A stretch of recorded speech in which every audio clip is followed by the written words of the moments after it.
Hello everyone, my name is Paul Holman, and I have a good friend of mine, a client, barber, entrepreneur, Yes. great man of God, a deacon in the Yes. church, John Barksdale. Yes. I'm giving him a haircut today, and I just wanted to take a few minutes to allow him to share a little bit with us about his life journey, about where he is now in his life and what God is doing. So let's welcome him today, Deacon John Barksdale. Thank you so much. Yes, sir. Yes, sir. I'm glad you took an opportunity just to sit and take this chance to talk a little bit about your life. Go It's ahead. always a pleasure to sit in your chair. Thank you. Now, I appreciate you. I appreciate you giving me the opportunity. Yeah, we've been knowing each other for over 25 years. Yeah. At least. Raised in ministry together. Yes. Yeah. God has truly blessed us in a God is tremendous awesome. way. Yes. Yes, yes. So the first questions I wanted to ask is, what was your childhood like? How did it shape the person you are today? So you can give us just a little bit about your childhood. Yeah, well, growing up, here in Richmond, childhood was a little rough. But I always knew that, if I stayed focused on my goals in life, that, that I would achieve whatever I set out, to do. And that's what brought me to where I am today.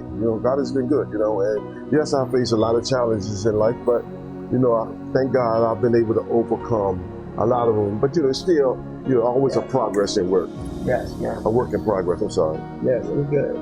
Yeah, so would you say that coming up during your times in the 80s, 90s, we came through an era where it was pretty difficult, especially in Richmond. We faced a lot of challenges as far as poverty, as far as, things that was coming, drugs and things into the inner city. And I know you probably have seen a lot of your peers. Yes, I have. Didn't make it to where you are today. Yes, I've been blessed to be here. Yes, I have.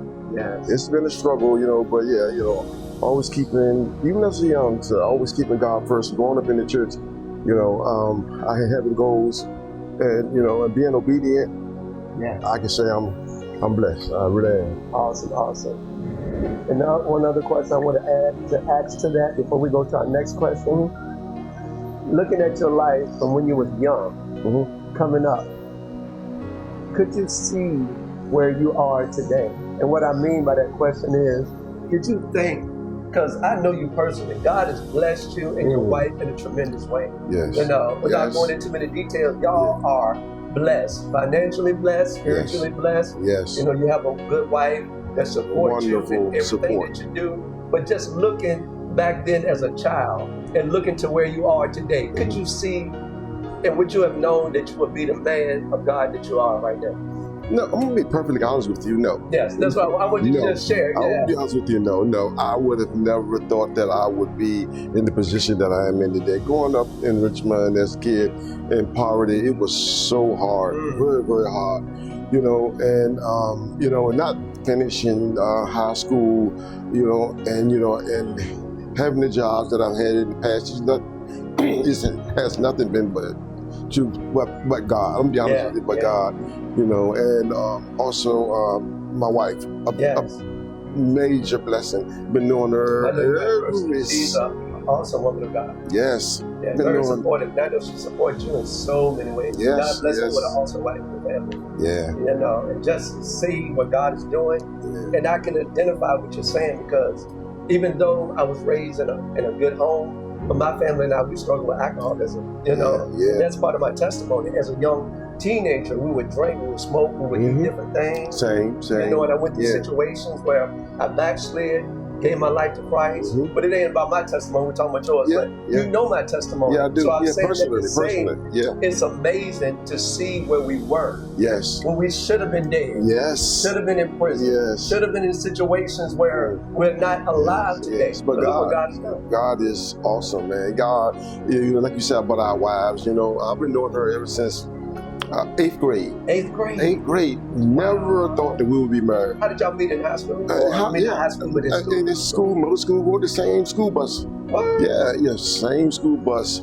And years later, 28 years later, we're married. Go It's been, ahead. yeah, Y'all yes. been married 28. 28 years, man. Wow. And it's been, all marriages go through their ups and downs. Right. But I can say, being faithful to my wife, Yes. being faithful to God, Oh, yes. she's always been faithful. She's always been there for me, Awesome. Even through all of the things I've been through the addictions and everything else. I have no issue with saying what I've been through in life because where I am now. Yes. God has Your brought testimony, me- your life God is so powerful of a testimony to others. Yes. Because to look at you shared a little bit of your testimony, but to look at where you are today I never would and where you've been. Mm-hmm. People always look at me and they be like, when I tell them my age, they was like, no.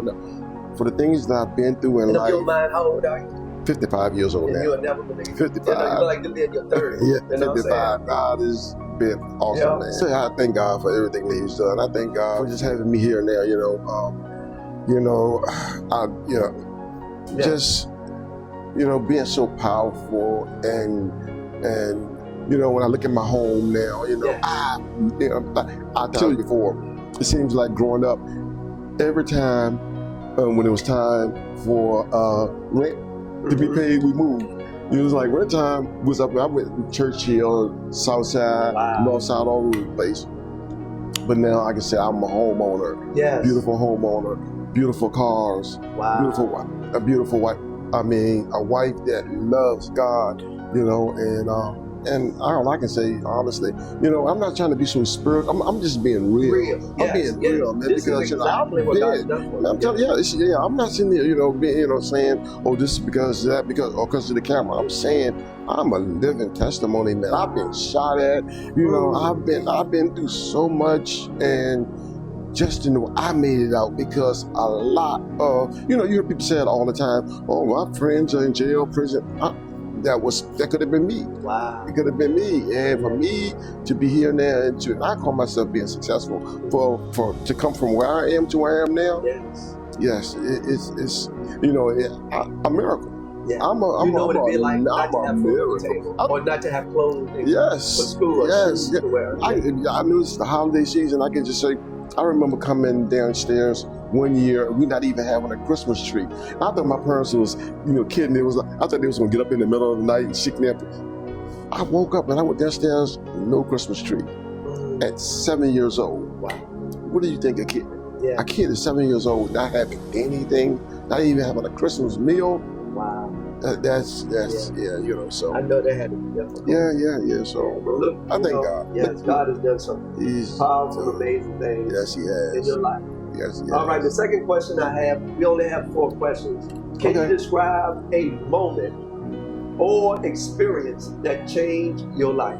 Something in your life, a moment or experience, something that was an awakening call that made you say, look, this is where I need to go in my life. This is the direction I need to go. Yeah, it's been a few, but one that maybe you want to share. You don't have to share, something that you like. This was a pivotal moment where it truly changed my outlook. Yeah, one of the ones that stand out the most is when I woke up one day, my wife, she was standing over me, and I didn't know what was going on, and I had been out for almost 6 minutes. Paramedics standing over top of me, and I'm wondering what's going on. I had aspirated, and I was like, what happened? She was like, John, you almost died. You almost died. And I was like, you know what? Something has to change. Yes. Something has to change. My wife being spiritual all of her life, being in church all of her life, and me doing the things that I was doing, but she stood there with me through it all, and and I couldn't let her down. I was like, I have to change. This is it. Yes. And that's the moment that stand out. So being in a life and death situation where you should have been dead. Yes. And your wife being there to get you back, bring you back. Yeah. Get you to where you needed to be. Yeah. That was the time you said, I know I need to. I can't keep doing what I'm doing. Yeah. I can't, she's a strong lady. I can't keep letting her down. And I know better, Yes. Awesome. That's when I made that change. That's great. That's when I made that change. Third question, what challenges have you faced and how did you overcome them? Growing up and not just that, you know, when you go to work and you feel like you're doing your best, and you have people that's there in the corporate world that's because of your skin color or because of some of the things that they feel like they know about you, and they are constantly over you and trying to bring you down, and you're trying to do your best when you know deep in your heart that you haven't done anything that was wrong. And you know, you just keep getting beat down and keep getting beat down, and all you can do is just go home and pray. God, please, I need you to bring me out of this. I need, and you know, you just turn it over to God. You know, that's. So just going through that situation, experiencing challenges, you know, but God has blessed you now.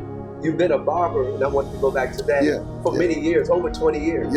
As a young man, you went into the corporate world, you left it alone. So now God has actually blessed you to retire at the age of 55. And you said, well, barbering is something I think I can go back to. Something that you love. Yes. He brought me back to my love. He brought me back to my passion. You know, even though we've been knowing each other for years, you know, I always remember, you know, you being the man that you are, and you know, we should talk about barbering years, and you know, and I was like, you know what, you know, let me reach out to him. Let me reach out because this is a passion, and I know that you own your own shop, and you know, and I was like, you know, a man I got, he just connected us back together. It was like a true connection, you know. Next question: who has been, and I know this question, answer, but I want you to share it. Who has been the most influential person in your life and why? 100%, hands up, my wife. My wife, she's been there for me through the thick and the thin. You know, even when people in our family say, you need to get rid of her, you need to divorce, she stood by my side. You know, and a lot of people always say that a good man always has a good woman behind him. And my whole thing is a good man has a good woman beside him. You know, beside him, and she stood beside me through it all. You know, and I got to give her I give her the praise. I got to give her the honor. You know, with God, truly loves you. She truly has loved me and been there for me. You know, and still there. Awesome. Always been by my side. Always been, even when sometimes when I wasn't even there for me for myself. She's been there for me. You know? That's what I said. Like she saw greatness in me when I did. Greatness. And good wives, they know how to pull that greatness out of you. You know, and other people may not can't see it. But thank God for a spiritual wife that loves us. You know, they don't. You know, when we make mistakes, they're not there to beat us over our head to make us feel bad. They're there to encourage us, and she's always been encouraging to me. I love my wife. She's. This wasn't part of the question, but let me ask you: what advice would you give to a newly married couple? What would you tell them? How, of course, Christ being the center of their marriage, but what is the one thing that kept y'all together? Honesty. You got to have honest. You got to be. It's more and faithfulness. Honesty, and I know they go hand in hand. But honest communication. Man, you have to have that. You have to have it because without those three, I don't think a relationship can make it. You have to be honest. You have to be faithful. You have to communicate. Being true to themselves. That's what I live by. Being true to myself. You got to be true to yourself. You know, you can't be out there faking it. You know, faking it. You know, when people say you got to fake it to make it, I mean, I don't think that's true. You got to be true to yourself. I agree. You got to be true to yourself. You got to be honest. You got to be quick to admit. You know, so many people, and I'm gonna say this just to add on to what you're saying. So many people place blame on others. And they're always going through the same thing, the same situation, the same strongholds. And the reason why, if you're always going through the same situation, dealing from relationship to relationship, you got to check your own stuff. Because a lot of times it's the person, it's them, and it's us. But once we come to that reality, I need to work on me. On me, And a lot of times, a lot of people want to put the blame on you so they can take their eyes, so just take the other people's eyes off of them. You know, they'll put you out there so they can hide what they're doing. You know, and and I've experienced that down throughout the years. You know, you just got to be accountable for what you do. You know, because at the end, you got to be accountable to God. Yes. And, and being honest and repent. Yes. But you do it like every day, in the morning, you can repent. My wife, she always tells me, when you lay down at night, before you close your eyes, repent for everything that you've done. Even if you can't even remember what you've done, just ask God to forgive you. Ask God to forgive you for what you've done. Because a lot of times, as we go through the day, some things we do, we say, we don't think that, we've done anything that was wrong, but you may have offended someone else. Right. So, just get it right, get it right, because, sometimes we lay down, we don't get back up, and we have to be accountable. We're going to be accountable, Well, I want to say thank you so much for taking this time to just share a little bit about your life. Oh, yeah. And, we got to do it again. Yeah. In the next update, we're going to show you the awesome barber that God has blessed you. Yes. Yeah. So anything you want to say before we close our interview? I just want to say, I enjoy you giving me this opportunity. I really do enjoy being here with you every day. I draw off you just as much as you draw off me. Yes. You're a very powerful person. Very powerful man of God. I've known you for years, and you've always been the same. And that's what you want to be around. You want to be around people that's true. You want to be around people that's honest. You want to be around people that that you can vibe off of. They're not faking, they're phony. And that's one thing I can say about you. You've always been real. Thank you. And I appreciate you. A lot of men. A lot of people, they don't want to do that. They want to place the blame. They don't want to be truthful. Yes. And and what they say, the truth will set us free. It'll set us free. It'll make us free. Yes. So that's what we have to do. I really appreciate your time. Oh yes. I'm looking forward to doing it again. Yeah, me too. Yes. Thank you. So same to you. Thank you.